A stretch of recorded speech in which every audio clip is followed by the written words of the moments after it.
Kita bacakan pertanyaannya setelah salam. Apa hukumnya orang yang sudah mengetahui dalil tentang isbal?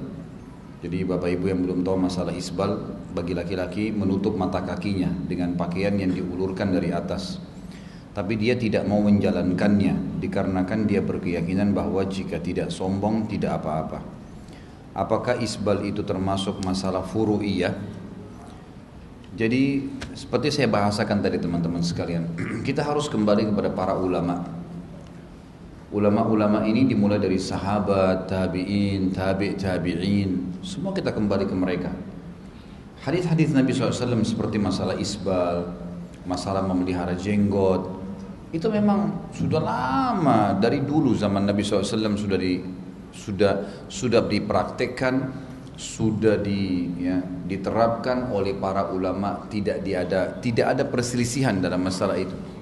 Mereka tidak berselisih tentang masalah memelihara jenggot, orang tidak isbal. Adanya sekarang orang-orang yang bilang, oh kalau tidak isbal itu yang penting tidak sombong, ijtihad dari mereka. Ini bukan pendapat ulama di sini, bukan pendapat ulama. Jadi kita harus paham, pendapat ulama adalah kembali kepada ulama-ulama yang dulu, zaman dulu memang, bukan sekarang. Sekarang ini kalau ada di antara mereka yang bertolak belakang dengan pendapat ulama dulu yang lebih dekat dengan zaman Nabi SAW, maka dilihat dalil. Kalau dalilnya lebih kuat silahkan diikuti. Tapi kalau dalilnya sama saja atau bahkan tidak ada dalil, hanya omong saja begitu, maka tentu saja pendapat ulama yang punya dalil yang didahulukan gitu.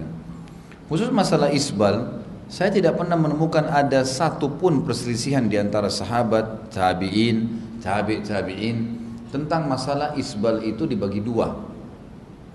Ada isbal, hadis yang menjelaskan tentang isbal karena sombong. Ada memang hadis yang menjelaskan tentang isbal bukan karena sombong. Dua-duanya ada. Dua-duanya hadis sahih. Yang pertama, Nabi SAW siapa yang menurunkan pakaiannya bagi laki-laki menutupi mata kakinya dari atas ke bawah, bukan kaos kaki kayak dari bawah ke atas, tapi dari atas ke bawah, celana, baju, sarung. Siapa yang menarik pakaiannya di bawah mata kakinya? Jangan tambah lagi pertanyaan, cukup dulu. Bisa saja pertanyaan antum terulang nih, jangan buru-buru. Siapa yang menarik pakaiannya dari atas ke bawah, khusus laki-laki, karena sombong, maka dia tidak akan dilihat oleh Allah Subhanahu wa taala pada hari kiamat. Ini ada riwayat. Riwayat yang lain, Abu Bakar radhiyallahu anhu waktu mendengar ada sabda Nabi sallallahu alaihi wasallam, orang kalau sholat mata kakinya tertutup batal sholatnya, maka beliau mengatakan, ya Rasulullah, saya ini kalau sholat karena badan saya kecil, maka seringkali sarung saya melorot sehingga menutupi mata kaki saya. Apakah saya termasuk dalam ancaman itu? Sholatnya tidak sah. Maka kata Nabi SAW, kau tidak termasuk di dalam itu. Kau tidak termasuk di dalam itu. Banyak orang salah faham nih. Dia narik hadis Abu Bakar ini tentang masalah melorotnya pakaian beliau, gitu kan? Maka yang kata Nabi SAW, kau tidak melakukannya, kau tidak seperti itu, atau kau tidak seperti orang yang sombong. Berarti di sini yang penting tidak sombong, tidak apa-apa. Fahami, Abu Bakar melorot pakaiannya, gitu kan? Bahkan dalam hadis dikatakan illa an ata'ahadahu, sampai saya menahannya baru dia tidak melorot. Artinya memang melorot betul, bukan dibuat-buat gitu. Bagaimana bisa Anda tarik hadis ini kepada bolehnya yang penting tidak sombong? Karena jelas-jelas dalil. Ada hadis yang lain isbal yang kedua, itu tadi kalau sengaja dengan ada kesombongan. Kalau orang tidak sengaja bukan karena sombong, sabda Nabi SAW, 3 orang yang paling berat siksaannya hari kiamat, tidak dilihat oleh Allah, kemudian Allah juga tidak mensucikan, tidak membantu mereka di timbangan amal hari kiamat. Orang yang bersumpah dengan dusta agar barangnya laku, orang yang musbil, yang menutup mata kakinya, dan orang yang mannan, nyebut-nyebut kebaikannya. Jadi hadisnya jelas gitu. Tidak ada perselisihan dalam masalah ini sebenarnya. Saya melihat orang-orang yang sekarang ini mengatakan, yang penting tidak sombong, gak apa-apa. Mereka tidak punya rujukan ulama. Tidak ada rujukan alim ulama dari sahabat, dari tabi'in, generasi-generasi awal. Mereka berijtihad melihat hadis, kemudian mereka berusaha menyampaikan. Sementara tingkat ijtihad, ijtihad itu upaya untuk mengeluarkan sebuah hukum. Ini ada kelasnya nih. Ada ulama mengatakan yang sampai pada tingkat ijtihad adalah seorang alim ulama yang memang sudah mempelajari secara global dalil berhubungan dengan masalah sub-bahasan yang sedang dibahas. Misal masalah batalnya wudhu, sampai detail dia datangkan semua dalilnya, kemudian dia berijtihad mengambil sebuah kesimpulan setelah mendalami itu. Dan itu seorang alim ulama.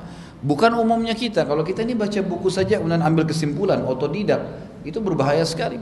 Seperti saya bahasakan tadi, banyaknya penafsiran-penafsiran yang salah sekarang dari pemahaman hadis, pemahaman ayat, sampai ada yang mengatakan Ya'juj Ma'juj tidak ada, Dajjal itu tidak ada, cuma istilah semua yang mata satu, sampai ditafsirkan jauh. TV sekarang seperti mata satu, HP seperti mata satu, ini kemana-mana ini. Padahal Nabi SAW menjelaskan, Dajjal akan keluar, dijelaskan oleh Nabi SAW, dari wilayah Khurasan, dari wilayah Iran, jelas, manusia. Dia akan berjalan, mata kanannya rusak, mengaku Tuhan, mata kirinya rusak, dia mengaku Tuhan dan seterusnya. Jadi akhirnya dia berijtihad, dia bukan ahlinya, tidak kembali kepada pendapat ulama, sahabat dan tabi'in, jadi kacau semuanya. Makanya ulama-ulama kita sekarang mengatakan, orang kalau mau selamat dalam memahami agama ini harus kembali kepada pemahaman generasi awal Islam, sahabat, tabi'in dan tabi'in. Kemudian ya, mereka baru berijtihad kalau memang ada beberapa jenis hukum setelah menarik dari mereka ini ternyata ada, seperti saya kasih contoh bayi tabung lah, kasus-kasus yang terbaru sekarang gitu kan. Kemudian mereka berijtihad, mereka berusaha setelah menyimpulkan pendapat sahabat ini boleh. Tapi kalau dia ngarang dari sekarang menganggap seperti ada fikih baru dalam Islam, ya ini ngawur ini. Gimana caranya ada fikih baru? Ini bukan agama baru ini. Ini agama sudah sempurna dari zaman sahabat, dari zaman Nabi, zaman sahabat, zaman tabi'in. Kita cuma turun temurun, ya. Jangan dibumbu-bumbuhin, jangan ditambah-tambah, jangan dialih-alihkan. Nanti akhirnya Islam tidak murni lagi sampai kepada generasi kita, kan gitu. Makanya orang-orang yang mengikuti pemahaman para sahabat, tabi'in, ulama-ulama terdahulu, dan mereka juga sekarang sudah sampai pada tingkat ulama, pasti mereka tetap komitmen mempertahankan. Apalagi, maaf tadi pertanyaan berhubungan dengan masalah isbal, hadisnya ancamannya kuat sekali nih, gitu kan?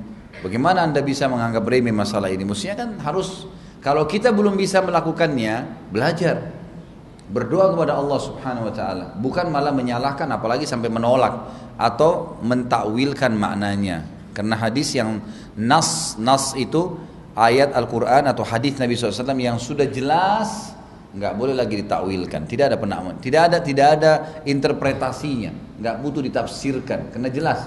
Yang butuh ditafsirkan, yang butuh dicari maknanya, pemahamannya itu kalau memang masih samar gitu kan. Kalau sudah jelas tidak butuh semua ini.